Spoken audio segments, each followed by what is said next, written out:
यहाँ क्या है?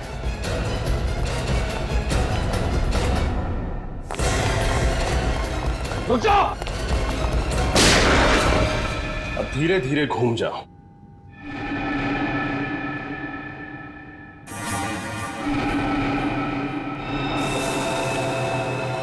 अरे ये तीनों टेबल पर ऐसे क्यों पड़े हैं? खून सिर के बीचों बीच गोली लगी है तीनों के। हाँ सर। हेलो रजत सर, ये इन तीनों के सिर में गोली मारी गई है। लगता है उन तीनों ने ही खून किया इनका। छोड़ो मत उन्हें, पकड़ो उन्हें। 3-3 खून कर दिए तुम लोग। क्या सोचा था हमसे बच के निकल जाओगे? खून? लेकिन हमने किसी का खून नहीं किया है। झूठ मत बोलो। कॉन्फ्रेंस रूम में पड़ी 3 लाशें गवाह हैं तुम्हारे जुर्म की। हम सच कह रहे हैं सर, हम यहाँ उनसे मिलने आए थे, उन्हें मारने नहीं। अगर आप लोगों ने किसी को मारा नहीं तो फिर भाग क्यों रहे थे? क्योंकि जिस मकसद से हम यहाँ आए थे वो तभी पूरा होगा अगर आप हमें पकड़े नहीं। जाने दें। कैसा मकसद? ये देखिए सर। हाँ। ये रहा चेक और इसके ऊपर खून लगा हुआ है। सर वो तीनों तो चेक लेने के लिए आए थे, तो फिर चेक लिए बिना कैसे चले गए? वही तो, आए थे चेक लेने के लिए लेकिन चेक लेकर ही नहीं गए, और तो और साथ साथ इन तीनों का खून करके चले गए। ये कैसे हो सकता है? पंकज, मिताली को लेकर आओ जल्दी। सर उन तीनों को पकड़ के रखा है। उन तीनों के नाम है मिंटू हसन, सुखी और मनप्रीत। श्रेय उन्हीं के पास है, लेकिन सर वो बार बार एक ही बात कह रहे हैं कि उन्होंने ये खून नहीं किए। मिंटू हसन, सुखी और मनप्रीत कह रहे खून नहीं किया। रजत, डॉक्टर तारिका को बुलवा लेते हैं और उससे इन तीनों की गन पाउडर टेस्ट करवाते हैं। पता चल जाएगा कितना सच बोल रहे कितना झूठ। सारे कमरे की अच्छी तरह से तलाशी लेते हैं, कुछ ना कुछ तो जरूर मिलेगा। चेक करो।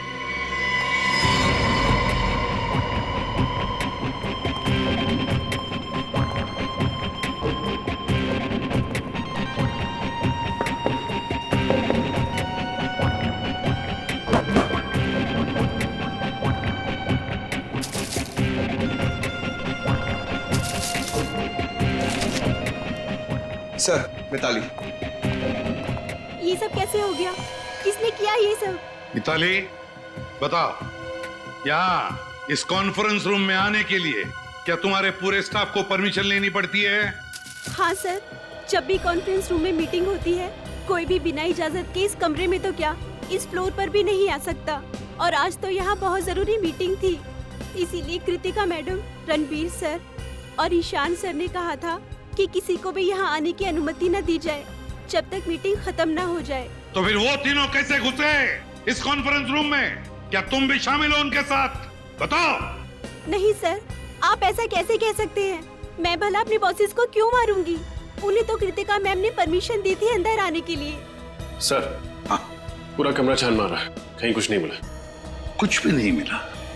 कुछ भी नहीं मिला इस कमरे में? है ना बड़ी अजीब बात।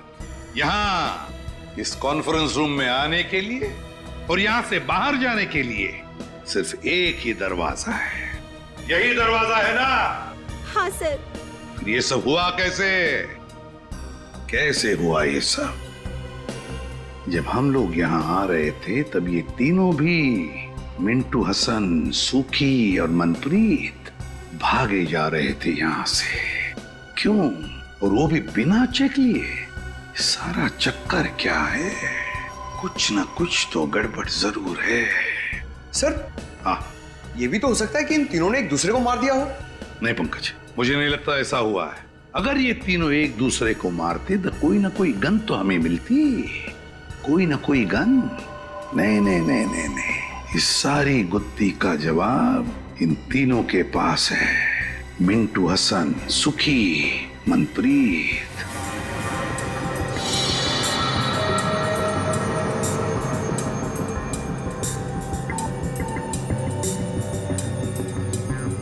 ये लोग सच कह रहे हैं सर, इनमें से किसी ने भी गोली नहीं चलाई।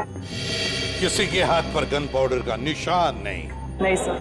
अब तो यकीन हो गया ना आप लोगों को कि हम शरीफ लोग हैं, क्रिमिनल नहीं। शरीफ लोग, मिंटू हसन, सुखी, मनप्रीत, शरीफ लोग इसलिए भाग रहे थे हमसे। दरअसल हमें यहाँ आर्यन और शिमोना ने भेजा था 1.5 करोड़ का चेक लेने, लेकिन इससे पहले कि हम तीनों को मिल पाते गोलियां चल गई और हम लोगों को लगा कि पतली गली से कट लेने में ही समझदारी है। पतली गली से कट लेने में ही समझदारी है। अगर तुम लोग शरीफ होते तो या तो खूनी को पकड़ने की कोशिश करते या फिर सीआईडी को बुलाते। नहीं कर सकते थे मैं साहब, क्योंकि हमारी शराफत हमें हमारी मंजिल से भटका देती। मंजिल? जरा हमें भी तो बताओ, क्या मंजिल है तुम्हारी? है? एक मुजरिम। मुजरिम? कौन मुजरिम? मुजरिम नहीं, कैंसर है वो, कैंसर। एक ऐसा कैंसर जो समाज के जड़ों को खोखला कर देना चाहता है, और उस कैंसर से देश को बचाने के लिए हमें भी मुजरिम बनना पड़ा। पर हम सिर्फ छोटे मोटे जुर्म करते हैं, शरीफों को नुकसान नहीं पहुंचाते। हम तो बस इतना चाहते हैं कि हमारे गुनाहों से प्रभावित होके वो हमें अपनी दुनिया में एंट्री दे दे। इसीलिए भाग रहे थे तुम हमसे? पकड़े नहीं जाना चाहते थे, क्योंकि अगर पकड़े जाते तो उनके गैंग में घुस नहीं पाते, है ना? जी हाँ, क्योंकि अपने सारे काले धंधे सफेद चादर की आड़ में करता है, और जुर्म के दुनिया के कीचड़ की एक बूंद भी उसके पाप के महल को धाराशाही कर सकती है। इसीलिए हम नहीं चाहते थे कि हम आपके साथ पकड़े जाएं। लेकिन आप लोगों ने पकड़ ही लिया। ये शिमोना और आर्यन, इनका क्या संबंध है इस बात से? वो दोनों उसी के लिए तो काम करते हैं, और हम तो उन्हें बस सीढ़ी की तरह इस्तेमाल कर रहे थे ताकि उन तक पहुंच सके। मतलब शिमोना और आर्यन ने मिलवाया तुम्हें इस रणवीर, ईशान और कृतिका? जी हाँ, कल दोपहर आर्यन और शिमोना की नकली आर्ट एग्जीबिशन में। आर्यन और शिमोना दिख रहे हैं कहीं? वो रहे, शिमोना लाल सलवार में और आर्यन ब्लैक कोट में। अपने हुनर का गलत फायदा कैसे उठाया जाता है, कोई इनसे सीखे। न जाने कितने लोगों को उल्लू बनाया इन दोनों ने अपने आर्ट और एंटीक के चक्कर में। गुड, काफी अच्छी जानकारी है आपको पेंटिंग्स की। मुझे लगता है ये वाली पेंटिंग हमारे कॉन्फ्रेंस रूम के लिए काफी अच्छी रहेगी। क्यों कृतिका? वाकई इस पेंटिंग में कुछ तो कशिश है। बिल्कुल ठीक है आपने कृतिका जी। एक नायाब हीरे की कीमत एक अच्छा जौहरी परख सकता है, और आपकी आंखों में परखने की नजर कूट कूट कर भरी है। पर 3 करोड़ तो ज्यादा ही है इस पेंटिंग के लिए। अरे कैसी बातें कर रहे हैं आप? इस पेंटिंग के लिए 30 करोड़ भी कम है। और वैसे भी जो चीजें अनमोल होती है ना, उनकी कीमत नहीं लगाई जाती। क्यों आर्यन? क्या डायलॉग मारा है। जो चीज अनमोल होती है ना, उसकी कोई कीमत नहीं बताई जाती। देखना, इस पे तीनों के तीनों क्लीन बोल्ड हो जाएंगे। पर कुछ तो कम कीजिए, बहुत ज्यादा है। भाई, हमें कृतिका जी की मुस्कान बहुत पसंद आई। जी शुक्रिया। आप एक काम कीजिए, 3 की जगह 2.5 करोड़ दे दीजिएगा। ठीक? ठीक है, डन करते हैं। तो फिर ठीक है, कल हम सारी पेंटिंग्स आपके ऑफिस में भिजवा देते हैं और आपसे चेक भी ले लेंगे। ठीक है। तो फिर बोलिए, कल कितने बजे तक कॉन्फ्रेंस रूम में आएंगे आप पेंटिंग्स देखने के लिए? 11 बजे सही रहेगा। 11 बजे मिलते हैं। डन। डन। Thank you.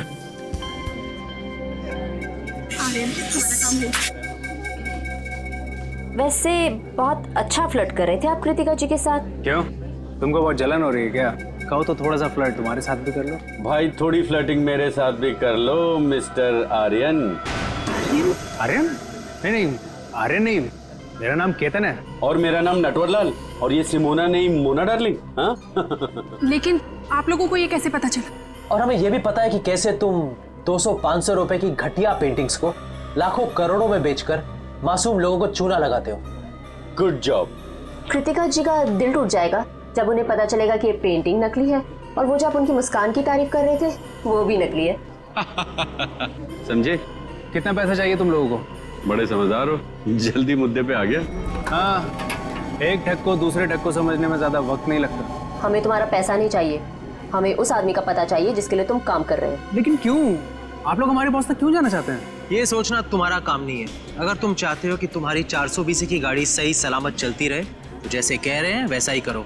ठीक है, लेकिन आप लोगों को हमें ये गारंटी देनी पड़ेगी कि हम दोनों का धंधा चौपट नहीं होगा। दे सकते हैं? नहीं होगा। बस अब बताओ कैसे पहुंचेंगे उस तक? बहुत सरल है, बस आप लोगों को उन्हें यकीन दिलाना पड़ेगा कि आप लोग हमारे लिए काम करते हैं। पर वो कैसे होगा? सिंपल है, कल इस पेंटिंग के 2.5 करोड़ का चेक हम लोग नहीं, आप लोग लेने जाएंगे। शिमोना का इन तीनों से पूछना कि तुम लोग कॉन्फ्रेंस रूम में कितने बजे तक रहने वाले हो, ये बात कुछ हजम नहीं हो रही है। सर, हो सकता है इन तीनों का खून आर्यन और शिमोना ने किया हो। उन्हें ऐसा लगा हो कि हमारा भी काम हो गया और ये तीनों भी फंस गए। पंकज, जो तीनों भी आर्यन और शिमोना के कस्टमर्स थे, तो वो उन्हें क्यों मारेंगे? नहीं नहीं नहीं नहीं, कुछ और ही चक्कर है। अच्छा एक बात बताओ, तुम लोगों को कुछ याद आता है? कोई ऐसी खास बात जो हमें बताना भूल गए हो तुम? एसीपी सर, एक फोन तो आया था आर्यन को? नहीं, रणवीर को। और वो बहुत गुस्से में बात कर रहा था फोन पे। नहीं, क्या बात कर रहा था वो? Excuse me. हेलो, क्या ऐसे कैसे खराब हो गया? उसे जल्दी से ठीक करवाओ। कल सुबह 11 बजे मेरी एक बहुत जरूरी मीटिंग है, उसे पहले ये काम हो जाना चाहिए, समझे?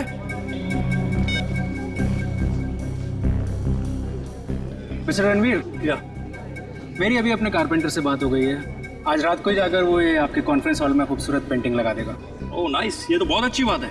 इसका मतलब कल सुबह जब हम ऑफिस पहुंचेंगे तो ये पेंटिंग दीवार पर लगी होगी। बिल्कुल। गुड। और हमारी जगह चेक लेने के लिए ये तीनों आएंगे। ओह, कौन है ये तीनों? ये तीनों भी हमारे साथ ही काम करते हैं। और जैसे ही हम यहाँ पहुंचे गोलियां चलने लगी। उसके बाद क्या हुआ आपको तो पता ही है। कुछ ना कुछ तो गड़बड़ जरूर है, कुछ ना कुछ तो गड़बड़ जरूर है, वरना इस आर्यन ने रात को फोन करके तुरंत पेंटिंग्स क्यों लगवा ली कॉन्फ्रेंस रूम में? कुछ ना कुछ तो गड़बड़ जरूर है। क्या तुम लोगों ने इन दोनों को देखा था बिल्डिंग में? नहीं, वो दोनों तो यहाँ कहीं नजर नहीं आए। कहीं भी दिखाई नहीं दिए। तो फिर ये खून किया किसने? ये खून किया किसने? किसने किया ये खून? आसान के पता चला गोलियां कैसे चली? हाँ, पता तो चला है कुछ, शायद मदद मिल जाए। तो बता दे। वैसे कृतिका, ईशान और रणवीर ऐसे ही बैठे थे ना कॉन्फ्रेंस रूम में? बिल्कुल ऐसे ही बैठे थे और तीनों के सिर के बीचों बीच गोली लगी है। और वो गोली एक ही कैलिबर की है बॉस, जो तीनों को लगी है। और तीनों को गोली 55 से 60 डिग्री के एंगल से चली है, ऐसे।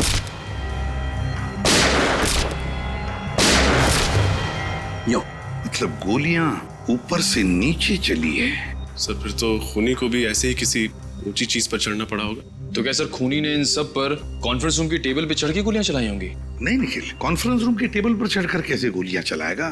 क्योंकि अगर खूनी या जो भी जिसने भी टेबल पर चढ़कर गोलियां चलाई तो फिर उसके जूतों के निशान मिलते हैं हमें। चलो उसने जूते के निशान अगर साफ भी किए होते तो भी उसके जूते के नीचे जो धूल लगी रहती है वो तो मिल जाती, उसके ट्रेसेस तो मिल जाते हमें। वैसा तो कुछ भी नहीं मिला हमें। और एक बात सर, इन तीनों के शरीर पर कोई भी हाथापाई के निशान नहीं मिले।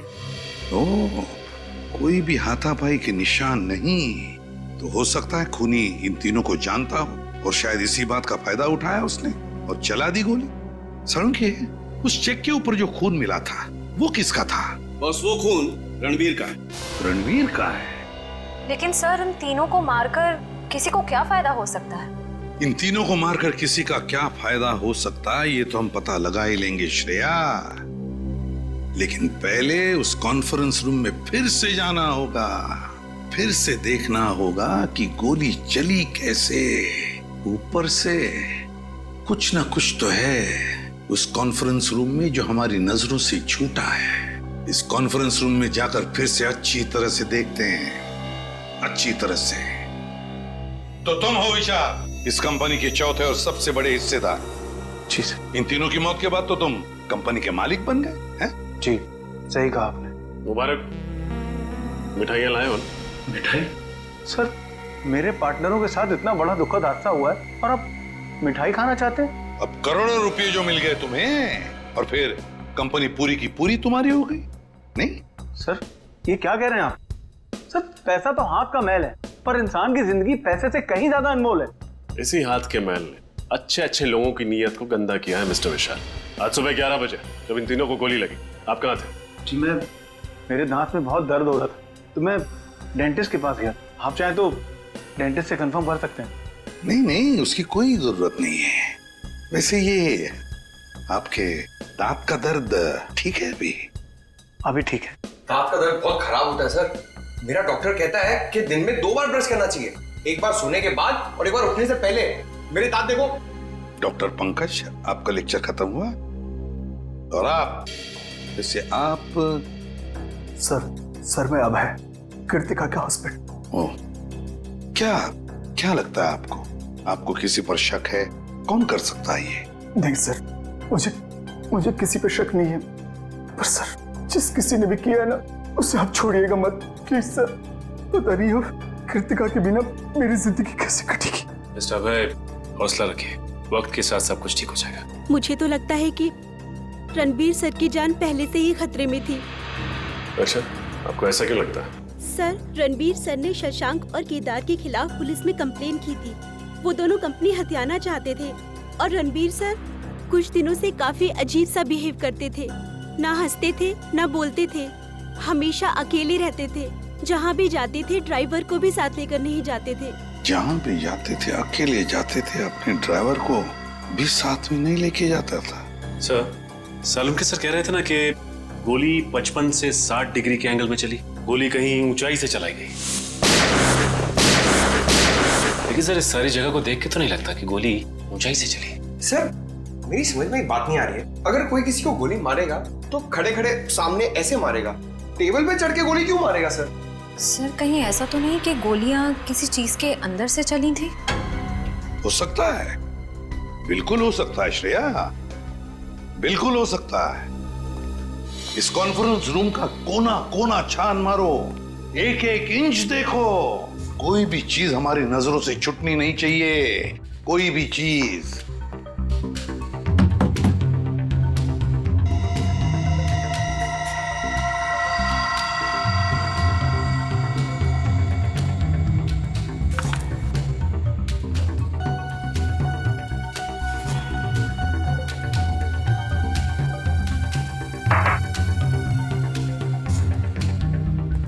सर, फिर से कुछ नहीं मिला। रजत, एक बात समझ में नहीं आ रही है। इतना बड़ा प्रोजेक्टर का स्क्रीन है, प्रोजेक्टर का रिमोट है, मगर प्रोजेक्टर कहीं दिखाई नहीं दे रहा है।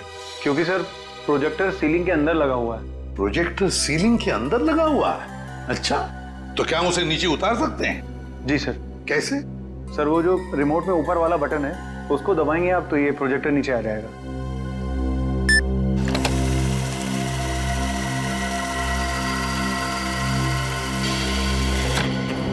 ओह, तो ये बात है, प्रोजेक्टर ऊपर सीलिंग के अंदर। विशाल जी, एक बात बताइए, ये रणवीर, ईशान और कृतिका, ये तीनों भी क्या मीटिंग के वक्त इन्हीं कुर्सियों पर बैठते थे या कहीं पर भी? जी हाँ सर, जब भी हम मीटिंग लेते थे कॉन्फ्रेंस हॉल में, ये तीनों इन्हीं जगहों पर ही बैठते थे। इन्हीं 3 कुर्सियों पर बैठते थे। रजत, उतारो इस प्रोजेक्टर को नीचे, खोलो।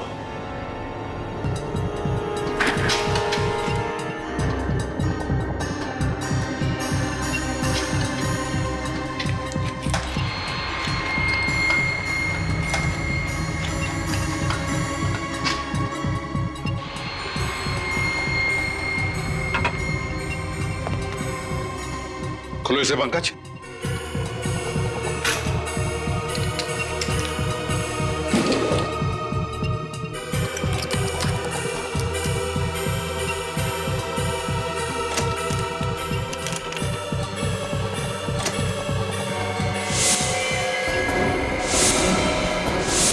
वाह रे वाह, इसमें तो गन फिट की गई है। प्रोजेक्टर के अंदर गन लगा के रखी है। मतलब खूनी जानता था कि ये तीनों सब इन्हीं कुर्सियों पर बैठते थे। जैसे इन कुर्सियों पर बैठे, प्रोजेक्टर के गन में से गोलियां चली और काम खत्म। हाँ सर, ये तीनों बेचारे कहाँ जानते थे कि प्रोजेक्टर के नीचे आते ही और गोलियां चलेंगी और तीनों मारे जाएंगे। मगर सर, प्रोजेक्टर में गन फिट की किसने? गन फिट की किसने? सर, मिंटू हसन कह रहे थे ना कि उन्होंने रणवीर को फोन पर किसी से बात करते हुए सुना था और रणवीर कह रहा था कि आज ही ठीक हो जाना चाहिए। उसे जल्दी से ठीक करवाओ। कल सुबह 11 बजे मेरी एक बहुत जरूरी मीटिंग है, उसे पहले ये काम हो जाना चाहिए, समझे? कहीं रणवीर इस प्रोजेक्टर की बात तो नहीं कर रहा था? हाँ, हो सकता है। मिताली, क्या मीटिंग से पहले किसी ने इस प्रोजेक्टर को हाथ लगाया था? कोई रिपेयर करने आया था? सर, कल रात को आर्यन और शिमोना आए थे ये पेंटिंग लगाने के लिए। उसी दौरान एक इंजीनियर भी आया था प्रोजेक्टर ठीक करने के लिए। उस वक्त आप यहाँ थी? नहीं सर, मैं नहीं थी। रात हो गई थी तो मैं घर चली गई थी। मुझे वॉचमैन ने बताया। कौन था ये इंजीनियर? पता नहीं सर, कोई नया इंजीनियर था। वॉचमैन कह रहा था कि पहली बार देखा है। उस इंजीनियर ने अपना नाम, पता, नंबर तो दिया होगा? नहीं सर। कोई नया इंजीनियर जिसका नाम नहीं, पता नहीं, नंबर नहीं? वाह रे वाह, बहुत बड़ी प्लानिंग की इस खूनी ने। पहले इसने प्रोजेक्टर को बिगाड़ दिया, फिर अपने आदमी को बुला लिया इसे रिपेयर करने के लिए, इस नए इंजीनियर को, और उसके जरिए उसने ये गन फिट कर दी इस प्रोजेक्टर में। मगर ये इंजीनियर उसी वक्त आया था जिस वक्त आर्यन और शिमोना ये पेंटिंग लगाने आए थे। ओह, तो इसका मतलब है आर्यन और शिमोना ये दोनों का कोई ना कोई कनेक्शन जरूर है इन 3 खूनों के साथ। सर, ये आर्यन और शिमोना हर जुर्म से पहले अपनी पहचान बदल लेते हैं। शायद इस वक्त भी अपने नए जुर्म के बारे में सोच रहे हैं। हाँ, तो पता लगाओ ये आर्यन और शिमोना इस बार अपने चेहरे पर कौन सा नया चेहरा लगाने वाले हैं। शशांक और केदार, पता है इस कागज में क्या है? क्या लिखा है सर? तुम्हारे अतीत का इतिहास। कैसा इतिहास? किस तरह आप लोग बड़ा मगरमच्छ बनकर छोटी मछलियों को खा जाना चाहते हैं, इसका इतिहास। अब तक कुल 15 कंपनियों को आप लोग अपनी कंपनी में शामिल कर चुके हैं, या तो पैसे का लालच देकर या फिर धोखाधड़ी से। इसमें गलत क्या है सर? हर बिजनेसमैन का एक सपना होता है कि वो अपना कारोबार फैलाए। हम लोग बस वही कर रहे हैं, मगर गलत ढंग से कर रहे हैं, गलत ढंग से। ये है वो 7 लोग जिन्होंने तुम्हारे खिलाफ कंप्लेंट दर्ज की है पुलिस में। इसमें रणवीर भी है। सर, वो कहते हैं ना कि इंसान जैसे जैसे कामयाब होने लगता है तो उससे जलने वालों की तादाद भी बढ़ने लगती है। ये लोग जलते हैं हमसे सर। झूठ! इसलिए बिना वजह ये लोग हमारी तरक्की में बाधा डालने की कोशिश कर रहे थे। ये लोग झूठ बोल रहे हैं। क्या तुमने इन लोगों को धमकी नहीं दी कि तुम्हारी कंपनी हमें दे दो? हाँ या ना? नहीं सर, हमने इन्हें धमकी नहीं दी थी, सिर्फ प्यार से विनती की है। प्यार से विनती की? सीधे सीधे बता दो, क्यों मारा तीनों को? यकीन मानिए मेरा सर, हमने इन्हें नहीं मारा। हाँ सर, हम तो इन्हें जानते भी नहीं है। जानते भी नहीं? ठीक है, निकल, तो दिखाओ इन्हें फोटो। गौर से देखो, पहचानते हो इन्हें? नहीं सर, हम इन्हें नहीं पहचानते। ये शिमोना है और ये आर्यन, आपकी तरह 420। आर्यन और शिमोना, हम ये नाम पहली बार सुन रहे हैं सर। हाँ सर। सर, मुझे लगता है ये दोनों सच कह रहे हैं। उन तीनों के खून में इनका हाथ नहीं है। श्रेया, इतनी जल्दी ये कहना ठीक नहीं है। और अगर मान भी लिया कि इन दोनों ने खून नहीं किया, तो फिर खून किया किसने? ये खून किसी ऐसे आदमी ने किया जो अंदर वाला है, अंदर वाला, और जो जानता था कि ये रणवीर, ईशान और कृतिका वहां उस कॉन्फ्रेंस रूम में 11 बजे आने वाले थे। सर, जिस क्लाइंट के साथ मीटिंग थी, हो सकता है वही हो इस सब के पीछे। हम मगर विशाल और मिताली, इन दोनों ने तो हमें उसके बारे में कुछ नहीं बताया। सर, हो सकता है उन दोनों को पता ही ना हो कि ये मीटिंग आखिर थी किसके साथ। हो सकता है। सर, अक्सर जो बातें साथ वालों को पता नहीं होती हैं, वो बातें उनके ड्राइवर्स को पता होती हैं। तो ठीक है, ड्राइवर से पूछताछ करो।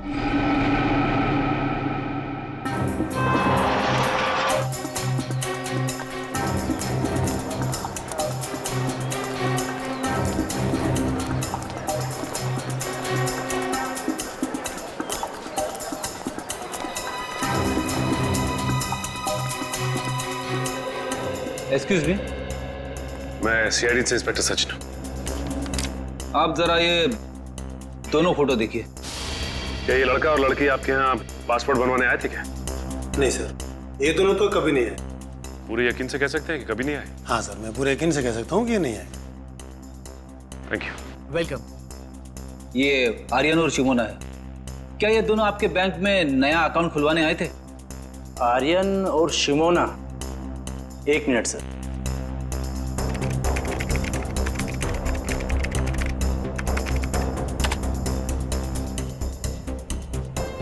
नहीं सर, इन्होंने हमारे यहाँ कोई अकाउंट नहीं खुलवाया है। कोई बात नहीं, ये मेरा कार्ड है। अगर ये दोनों आपके बैंक में आए तो मुझे फौरन इन्फॉर्म कर दीजिए। Okay sir. Okay, thanks.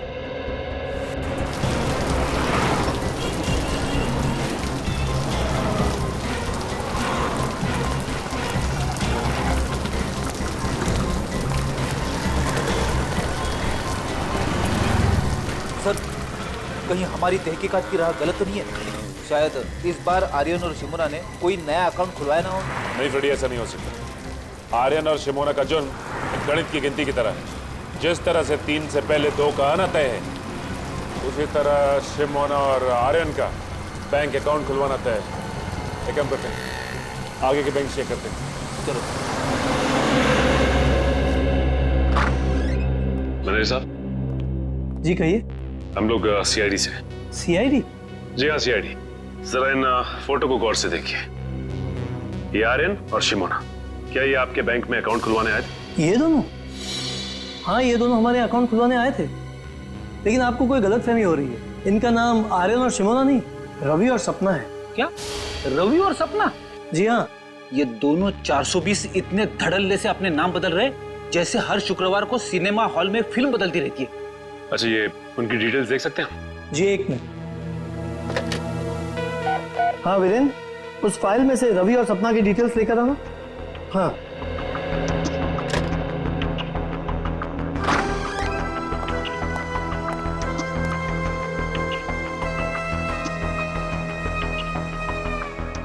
ये रहे इनकी डिटेल्स।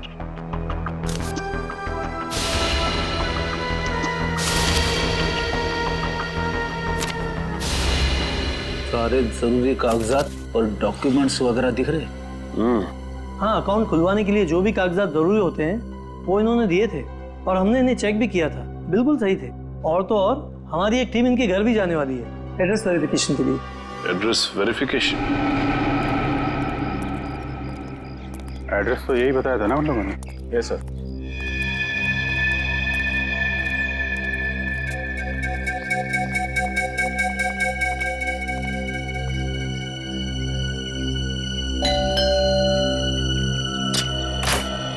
मिस्टर रवि जी बोलिए। हम लोग एएसडीसी बैंक से आए हैं आपके घर का वेरिफिकेशन करने। आपने नया खाता खोलने के लिए एप्लीकेशन दिया है ना? हाँ, आइए। आइए।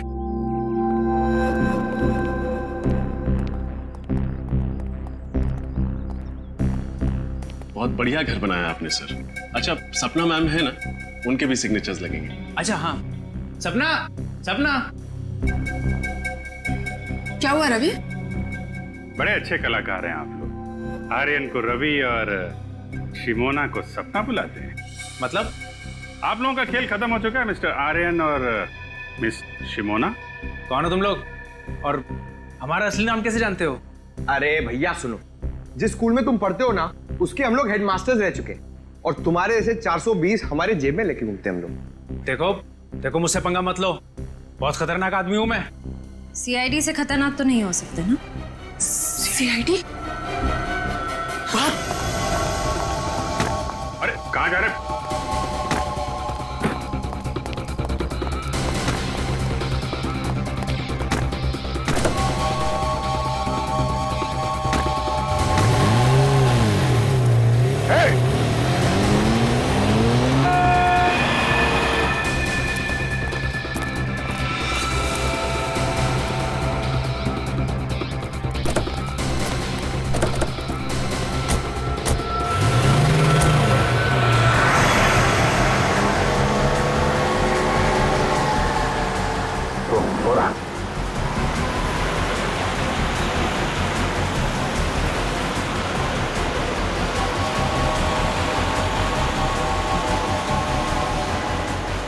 थोड़ा और तेज है।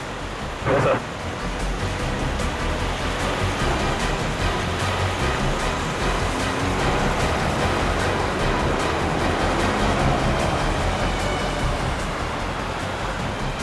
ओवरटेक कर।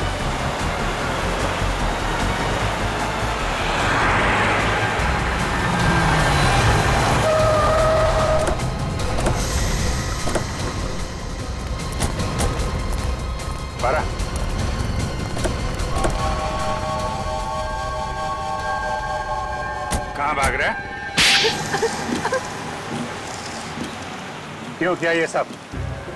हाँ, ये सच है कि पेंटिंग के बहाने ही हम लोगों ने प्रोजेक्टर में गन फिट करी थी।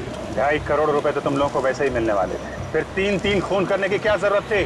क्योंकि अगर हम उनका खून नहीं करते तो वो हमारा खून कर देते। वो कौन? सर, वो पिछले महीने हमने एक आदमी को चूना लगाने की कोशिश करी जो हमारे जाल में फंसा ही रही। हाँ, तो मैं कैसे यकीन कर लूं कि जो जेवरात आप हमें बेचना चाहते हैं वो सब असली है और राजा महाराजाओं के वक्त के हैं? अगर आपको हमारे ऊपर यकीन नहीं तो ये रहा उसका प्रमाण पत्र। ये मिस्टर अभिमन्यु, उस राजघराने के वारिस, उनका नाम और नंबर इसी में। और वैसे भी अगर आपके बॉस को हम पर यकीन नहीं होता तो नीलामी में 5 करोड़ रुपए की बोली क्यों लगाते? ठीक है, बिना भरोसे के कोई भी सौदा पक्का नहीं हो सकता है। ये लीजिए अपनी रकम।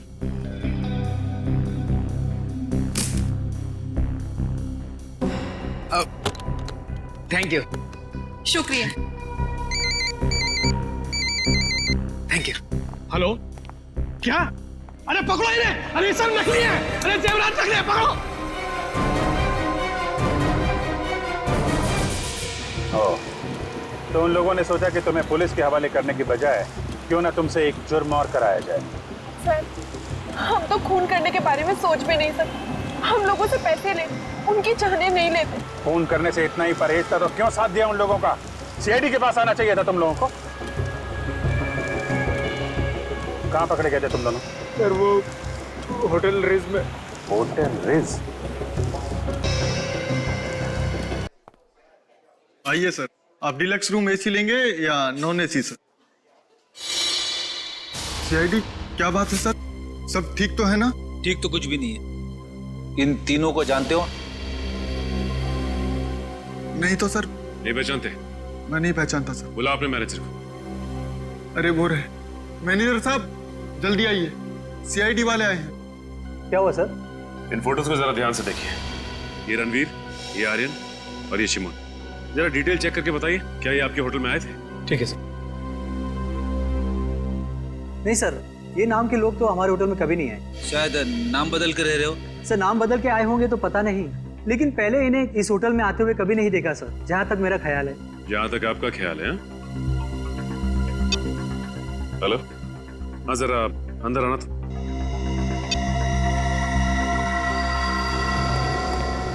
हाँ सर। अच्छा ये बताओ कि रणवीर साहब यहाँ इस होटल में अक्सर आते थे? हाँ साहब, हफ्ते में 2-3 बार आ ही जाते थे किसी से मिलने। सुन लिया मैनेजर साहब आपने? कमाल की याददाश्त है आपकी। जो ग्राहक अक्सर आपके होटल में आते हैं आप उन्हें भी भूल जाते हैं? जी वो क्या हुआ, आपकी जुबान क्यों लड़खड़ाने लगी? सर जबान नहीं सर। क्या छिपा रहे हैं आप हमसे? सर कुछ भी नहीं छुपा रहा हूँ मैं। हेलो, हाँ सर। क्या? ओह तो ये बात है। हाँ सर, मैं होटल रिट्स में ही हूँ। मैं खाली होकर आपको फोन करता हूँ। Okay okay. क्या हुआ? शिमोना और आर्यन ने अपना गुनाह कबूल कर लिया है। 10 दिन पहले इसी होटल में एक ज्वेलरी एग्जीबिशन हुआ था, जिसमें फिर से उन लोगों ने एक बार किसी को बेवकूफ बनाने की कोशिश की, लेकिन नाकामयाब रहे। अब क्या कहना है आपका मैनेजर साहब? हाँ, हम लोगों को माफ कर दो सर। किसी ने हम लोगों को पैसे दिए थे ताकि आप लोगों के सामने मुंह ना खोले। अब मुंह खोलने का समय आ गया है। अब ये बताओ कि ये पैसे तुम्हें किसने दिए थे, और रणवीर इस होटल में किससे मिलने आता था? सर वो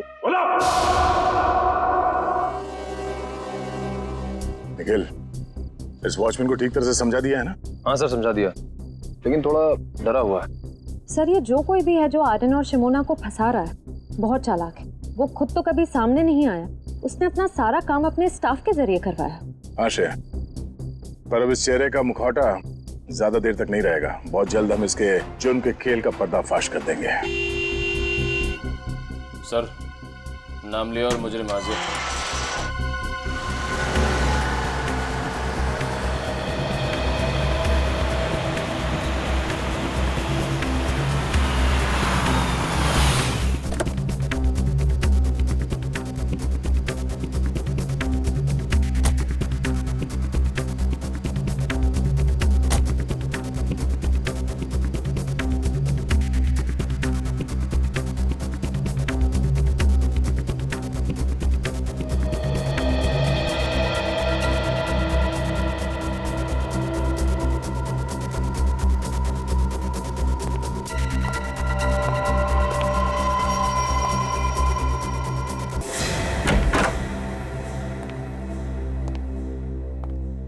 ये घर की सारी लाइटें ऑन क्यों हैं?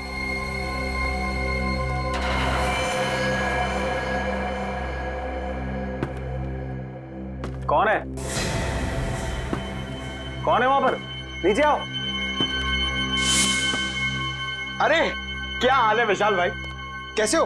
दांत का दर्द कैसा है? मैंने कहा था ना आपको 2 बार ब्रश करना, सोने के बाद उठने से पहले। तुम यहाँ क्या कर रहे हो? क्या आप मुझे यहाँ देख के खुश नहीं है? तो जरा पलट के इस तरफ देखो, शायद हमें देख के कुछ खुशी मिल जाए आपको। सर आप लोग यहाँ पर मेरे घर में, क्या खूनी का पता चल गया सर? हाँ पता चल गया, तो हमने सोचा कि खुद चल के अपने हाथों से उसका जबड़ा हिला दे। जबड़ा हिला दे? सर तो उसके लिए तो आपको खूनी के घर में होना चाहिए, फिर भला आप यहाँ मेरे घर में क्या कर रहे हैं? अपना एक गाल जरा यहाँ लाना। आजा। सर आपको मुझ पर शक है? शक नहीं, पूरा यकीन है। सर कहाँ जा रहे हो विशाल बाबू? अपनी कंपनी का शेयर छोड़ चल। मेरे मिट्ठू, अब एक अच्छे तोते की तरह चुपचाप सच बताना शुरू करते हैं, समझा? बोल। सर ये सच है कि मैंने रणवीर, ईशान और कृतिका के खून में साथ दिया था, और सर मैंने उनके खून की साजिश नहीं रची थी सर। तुमने नहीं रची? नहीं सर। तो फिर किसने रची? मुझे नहीं मालूम सर वो कौन है, मैं उससे कभी मिला भी नहीं सर। सर वो हमेशा अपने वकील को भेजता था मुझसे बात करने के लिए। सर लगता है हमें गुमराह करने के लिए कहानियां बना रहा है। उन तीनों की मौत के बाद सारी दौलत तो इसकी हो गई, इसके पास सबसे ठोस वजह थी उनको मारने की। नहीं मैम, सर वो चाहता था कि मैं इस कंपनी को दिवालिया घोषित कर दूं और उसके बाद इस कंपनी को एक नकली फर्म में बेच दूं, ताकि वो बाद में उस नकली फर्म से कंपनी को वापस खरीद ले। बहुत लंबी प्लानिंग की थी खूनी ने। अब तुम एक काम करो, उस वकील को फोन लगाओ और उससे वो कहना जो अब हम तुम्हें बताएंगे। हैं?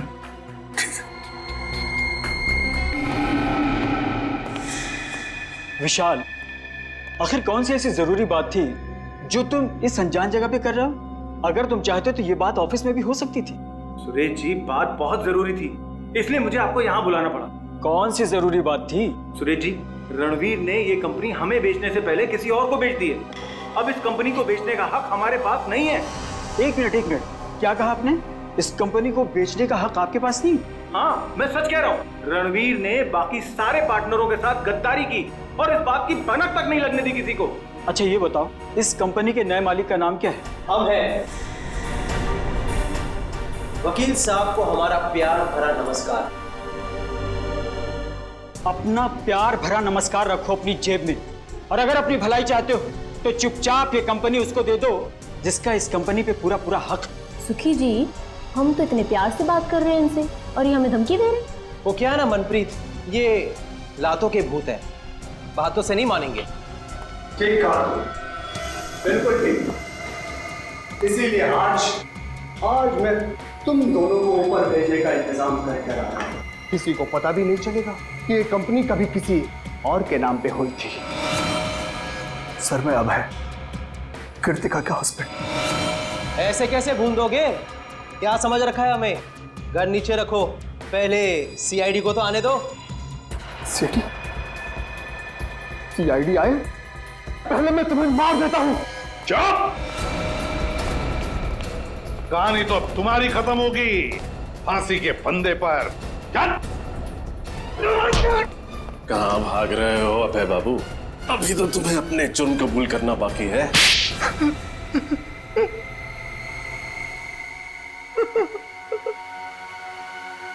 तीन खून करके पेट नहीं भरा तो और 2 खून करने चले थे। हा? और खून करूंगा मैं, और करूंगा। जो भी मेरे और मेरी कंपनी के बीच में आएगा वो सबको मरना पड़ेगा। गद्दारी की थी मेरी पत्नी कृतिका ने मेरे साथ। कैसी गद्दारी?